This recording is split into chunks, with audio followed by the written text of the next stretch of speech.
मसीह यीशु के कादर अजीम नाम में आप सबकी सलामती हो। मैं आप सबको हमारे हर रोज की बाइबल रीडिंग के प्रोग्राम में खुशामदीद कहती हूँ।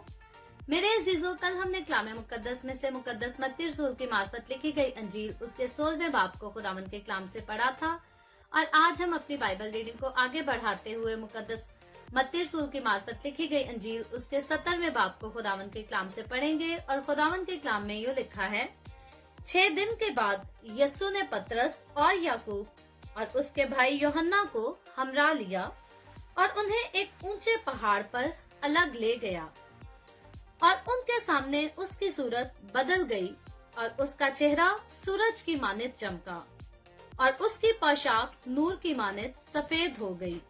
और देखो, मूसा और एलिया उसके साथ बातें करते हुए उन्हें दिखाई दिए। पतरस ने यीशु से कहा, ऐ खुदावंद, हमारा यहाँ रहना अच्छा है। मर्जी हो तो मैं यहाँ 3 डेरे बनाऊं, एक तेरे लिए, एक मूसा के लिए और एक एलिया के लिए। वो ये कह ही रहा था कि देखो, एक नूरानी बादल ने उन पर साया कर लिया और उस बादल में से आवाज आई कि ये मेरा प्यारा बेटा है जिससे मैं खुश हूँ, इसकी सुनो। शागिर्द ये सुनकर मुंह के बल गिरे और बहुत डर गए।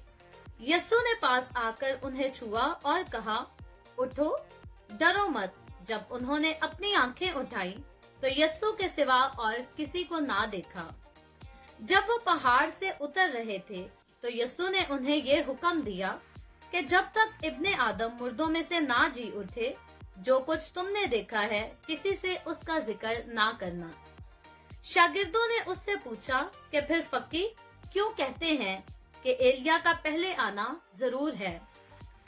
उसने जवाब में कहा, एलिया अलबत्ता आएगा और सब कुछ बहाल करेगा, लेकिन मैं तुमसे कहता हूँ कि एलिया तो आ चुका और उन्होंने उसे नहीं पहचाना, बल्कि जो चाहा उसके साथ किया।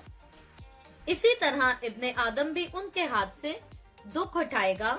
तब शागिर्द समझ गए कि उसने उनसे यूहन्ना बपतिस्मा देने वाले की बाबत कहा है।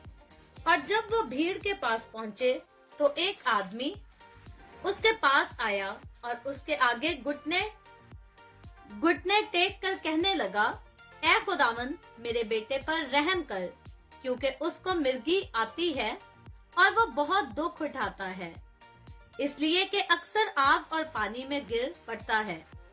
और मैं उसको तेरे शागिर्दों के पास लाया था, मगर वो उसे अच्छा ना कर सके। यीशु ने जवाब में कहा, ऐ बेइत्तेकाद और कजरो नस्ल, कब तक तुम्हारे साथ रहूंगा? मैं कब तक तुम्हारे साथ रहूंगा? कब तक तुम्हारी बर्दाश्त करूंगा? उसे यहाँ मेरे पास लाओ। यीशु ने उसे झिड़का और बदबू उससे निकल गई और वो लड़का उसी घड़ी अच्छा हो गया। तब शागिर्दों ने यीशु के पास आकर खलवत में कहा, हम इसको क्यों निकाल ना सके?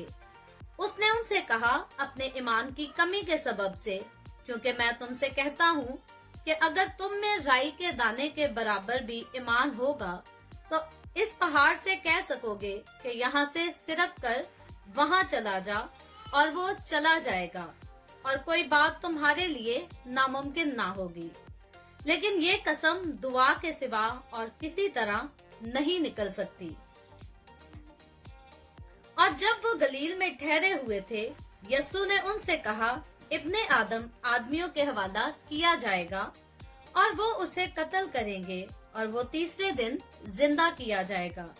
और जब कफरनहूम में आए तो नियम मिस्काल लेने वालों ने पतरस के पास आकर कहा, क्या तुम्हारा उस्ताद नीम मिस्काल नहीं देता? उसने कहा, हाँ देता है। और जब वो घर में आया तो यीशु ने उसको बोलने से पहले ही कहा, ऐ शमौन, तू क्या समझता है? दुनिया के बादशाह किन से मासूल या जजिया लेते हैं, अपने बेटों से या गैरों से?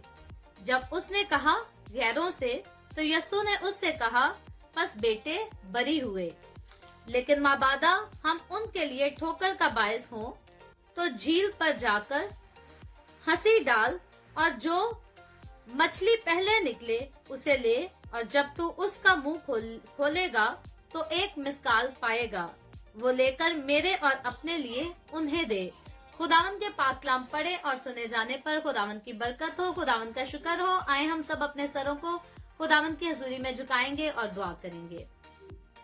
Hallelujah hallelujah. प्यार से भरे जिंदा आसमानी बाप, ए लश्करों के रब, यहोवा यरी, मैं तेरे प्यारे बेटे अपने खुदावन यीशु मसीह के नाम में तेरे कदमों में आती हूँ। तेरी शुक्रगुजारी करती हूँ आज के इस वक्त के लिए जो तूने हमें बख्शा, ताकि हम तेरे पाक कलाम को पढ़कर इससे बरकत हासिल कर सकें। खुदावंद, इस वक्त मेरे साथ जितने लोगों ने मिलकर तेरे कलाम को सुना है, पढ़ा है, तो इन तमाम लोगों को बरकत दे, इनके घरानों को बरकत दे। तू अपने लोगों के रोटी पानी में, कारोबार में कसरत से बरकत को उंडेल, और जो तेरा कलाम हम हर रोज पढ़ते हैं, यह हर रोज हमारी जिंदगियों में हमारी रहनुमाई करे। तो अपने लोगों को बरकत दे, अपनी हजूरी में बढ़ा, अपने जलाल के लिए और ज्यादा कसरत से इस्तेमाल कर। मसीह यीशु के नाम में ये दुआ मांगती हूँ, आमीन।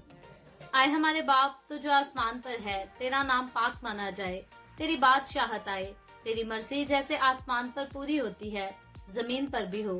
हमारी रोज की रोटी आज हमें दे, जिस तरह हम अपने कर्जदारों को माफ करते हैं, तू भी हमारे कर्ज हमें माफ कर। हमें आजमाइश में ना पड़ने दे, बल्कि बुराई से बचा, क्योंकि बादशाहत, कुदरत और जलाल हमेशा तेरे ही हैं। आमीन आमीन।